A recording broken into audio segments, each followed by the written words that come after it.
If it's scientifically proven, it's right? Throughout the centuries, science has provided all the answers that we need and has raised many grey areas in our lives. It's all black and white once science waves in on the debate, correct? And Charles Darwin, he was right, wasn't he? Life is all about evolution.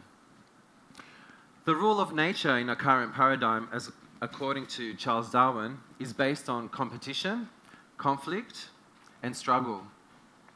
That's just the way it is. It's survival of the fittest, so you better prepare for the fight of your life, literally. So John and I want to tell you that science is right, but it's also wrong. Life is all about evolution. It's dynamic and ever-changing, but it doesn't have to be competitive. Our relationships, whether personal, societal, or business, can be connected. We can work from a basis of cooperation and mutual aid, and not from division and separation. This is the current paradigm that is emerging in our lifetime. So before we get into why we're here today, let's take a look at the stars. The image on the screen is taken from the Hubble telescope. It's showing us an image of the stars and deep space. This is all that the naked eye allows us to see. The next picture on the screen is the same image, but it's taken through a different lens that picks up the energy field that is invisible to the naked eye. Can you see how everything is connected? There is no separation. So this is happening everywhere around us. The world is changing fast as we try to resolve the problems of our past. What's breaking down around us are the unsustainable ways of thinking, the unsustainable solutions of separation, competition and conflict, or service to self. What's emerging are new discoveries backed by science, which are telling us that the rule of nature is based on cooperation and mutual aid, or service to others. So please ask yourself, which of the two resonates with you? For us, it's cooperation, collaboration, and mutual aid. It presents a world of infinite possibilities, interconnectedness, and social enterprise. So you're probably thinking that this is all sounding very new age. You're probably wondering, what is the relevance? For us, this is personal, and it connects to so many aspects of our lives and what we do. So 2017 is our 20th anniversary since John and I have been together, and it's also our 10th anniversary for our art gallery. But we didn't start with a singular vision that followed an unwavering path. Life doesn't work like that. So both our relationship and business evolved, and happily it's brought us to where we are today. So at the start of our relationship, we had regular bouts of conflict, annual ones in fact. Every time that we try to celebrate our anniversary, it just turned into a disaster. So we'd fight in a restaurant. One of us would leave, the other one would be left behind, just staring in a bottle of Chardonnay. It just became a big mess. And it wasn't a true reflection of who we are or of us as individuals. So eventually we realized that we were placing high expectations on each other, and we agreed to adopt the mindset that every day is a celebration, and we should just drop the anniversary date. So working together to sort that out just gave us our first taste of stopping the service to self mindset. Then there's our business sandwich gallery. It's been a process of merging our passion with business. And it started from the idea that art can be a powerful force for conversation and change. Through it, we can connect ideas, share our beliefs, discuss world events, and most importantly, engage with people from all walks of life. It's service to others. Social enterprise reminds us that we're all in this together, just like the image of the stars showed us. It's what we've built our business on, the belief that by joining forces, we can have a far bigger impact than on our own. Social enterprise is simple, really. It's the process of applying commercial strategies in order to maximise improvements in human and environmental well-being. It's mixing business with pleasure, and believe it or not, it works. So we both shared a dream to have a gallery one day Not the typical gallery that you may imagine or you see on TV or in the movies. We really wanted to take art to unusual places and outside of the traditional space. Because back then, the galleries had created quite an exclusive culture of mainstream art that was very much investment driven. So it was all about the money. In the early days, we began to work with a community of street artists here in Sydney, and from them we learned what cooperation, collaboration and mutual aid really looked like and what it meant. It was the fundamental principle of how they all work together. They were not competing against each other and they just helped each other out. So what we discovered really resonated with us, and we started implementing it in our human core operating system. So 10 years later, we're still working together in harmony and quite successfully. So we've had the opportunity to grow and apply the same standards with everything that we do and all the people that we work with.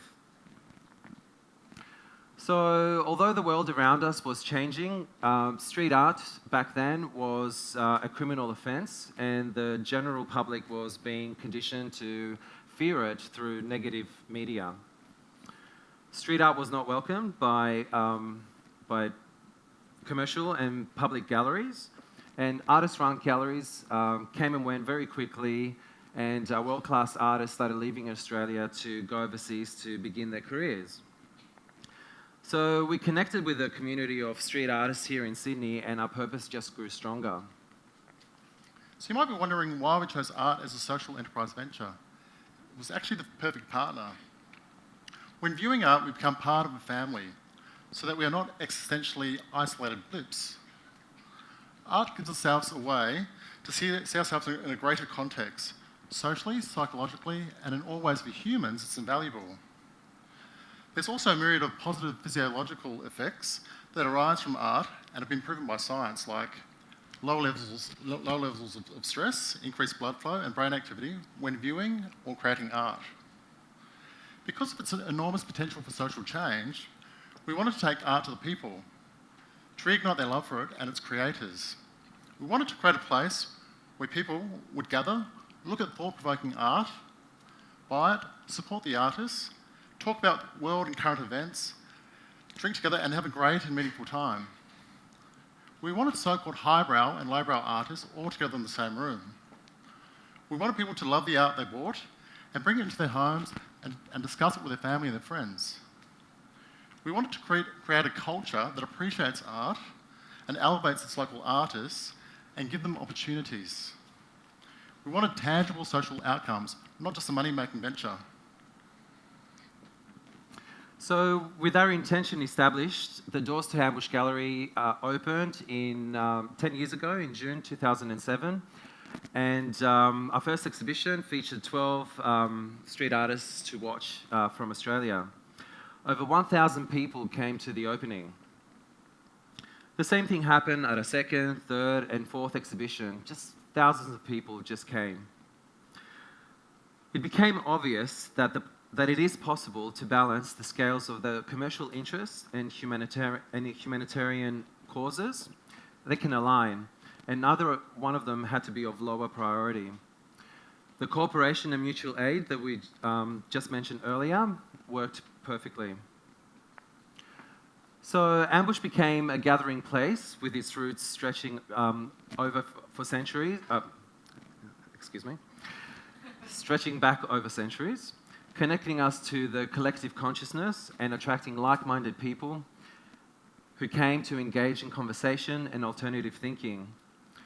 It's led to accolades, achievements, and change and successes, cultural, economic, and social. But it hasn't been about us, it's been about all of us. For us, social enterprise is led from the heart.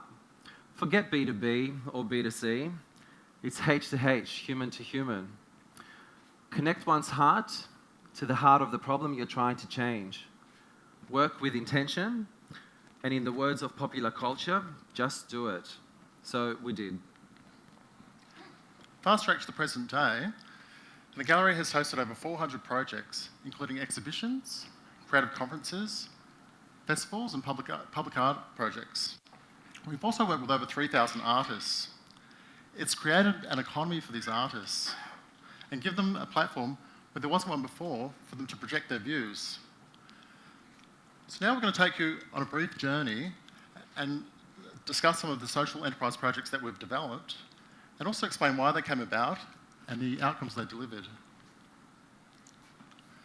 So in 2011, the Gallery partnered with the federal government to launch the largest street art festival in the world, which was Outpost Project at Cockatoo Island. So over 500 Australian artists were featured and over 90,000 visitors attended over a 5-week period. Excuse me, sorry. So the country finally had a proper introduction to our local talent as a result. So things started to change for the better. Government policy started to change. There was more democratic distribution of cultural funding within this area. The media changed their narrative. The public no longer feared. And most importantly, artists started to be included in opportunities. It also meant that artists no longer had to leave Australia to make a career for themselves. They could now create a secure home base for themselves here in Australia. In 2015, we worked with the state government and the Central Park development for Vivid Sydney. We presented large-scale projections on the heritage facade of the Kent Brewery there by local artist Brad Eastman and also Australian Indigenous artist Rekha Rennie. The artwork presented by Rekha Rennie was titled "Culture is Not a Lifestyle Choice." In 2015, the Australian Prime Minister wanted to cut off funding to remote Indigenous communities living in Victoria. The Prime Minister said that it was a lifestyle choice to be living in remote areas. This resulted to public protests in Melbourne, in Sydney, and other major cities around Australia. It also started a big debate amongst all Australians. It also created a schism in the Australian population. In his artwork, the artist brought live scenes and soundscapes from these remote areas to the city for people to really experience. With the message, culture is not a lifestyle choice, which is appearing on the right side of that slide, or the projection, the artist invited the public to understand exactly what the Prime Minister's message was impacting. Harmony Art Collective is a new project that we will be launching in Sydney from next month, during Harmony Day. It is a partnership between us, SBS, and the Department of Social Services. The project has engaged over 500 participants who are first Australians and recently settled migrants to Australia from places like the Northern Territory and also from Afghanistan, Iraq, Syria, South Sudan, Congo, and other places. And the project's brought everyone together in art workshops that we have hosted all around the country with street artists. So we came together to create and represent their past, present, and their future. We wanted them to share their stories through the creation of art and some on camera. So we want now to take the stories to Australians to understand the human impact when empathy is replaced with economic value on each person's settlement. Through this project, we've also discovered some beautiful stories. Pictured here is Sophie. She's a young Aboriginal girl from a very remote place in the Northern Territory. She was recently forced to move from her family because our government stopped funding the community that she belongs. The family members all moved to different places, leaving her behind. She became angry at the world, so she stopped talking. At the workshops, she started talking again. This is Mario. Mario is from Syria. After fleeing Syria, him and his family were in a refugee camp in Lebanon. While there, he had some traumatic experiences. He found himself distracting other younger kids in the refugee camp, dressed as a clown. He now wants to become a professional circus performer, and he also wants to join Cirque du Soleil. And this is Kagi. She comes from South Sudan. Kagi and her 2 sisters were in a refugee camp in Congo for 2 years. They were separated from their family. Mum and Dad made that ultimate sacrifice to send the kids away for a better life. Kagi experienced trauma at the refugee camp. At some point, she ended up being separated from her sisters, and by miracle, they all ended up here in Australia. She began to paint. Painting has helped her overcome her trauma. She now wants to be a psychologist and help other people by combining psychology and art therapy. There's no right or wrong way to make a living. In fact, big business is vital in our society. The wheels would fall off without it. It's great to work for a profit-driven company, but we want people to realise they can still make a difference within any organisation and environment. You can talk about real issues and resolve real problems and feed from the positive energy that arises no matter what you do as a career. Take the issue of the refugees as an example. Most of us only see it in our imagination or through imagery that we see on television, but we can still make an impact. The factors that will transform lives are money and awareness, and all of us can create the opportunities in the corporate environment. We can channel it for a good purpose. For our world to transform into a better place, it needs business-minded people who understand what it is that drives change. When they find opportunities, channel their purpose and utilize their skill, they hold a key role that nobody else can fill. Social enterprise is something everyone can participate in if they choose to. So we'll leave you with the following questions. Do you believe the fundamental rules of nature are that of struggle, competition and conflict, or that of cooperation and mutual aid? Do your actions reflect of someone who services self or service to others? Or do you now see the possibility that they can be one and the same? So, social enterprise is that invisible intergalactic energy field in a tangible form, the outward expression of service to others. When we're steering, linking and reaching towards each other, that's beautiful, that's art. The world can change, but only if we can do it together. Thank you.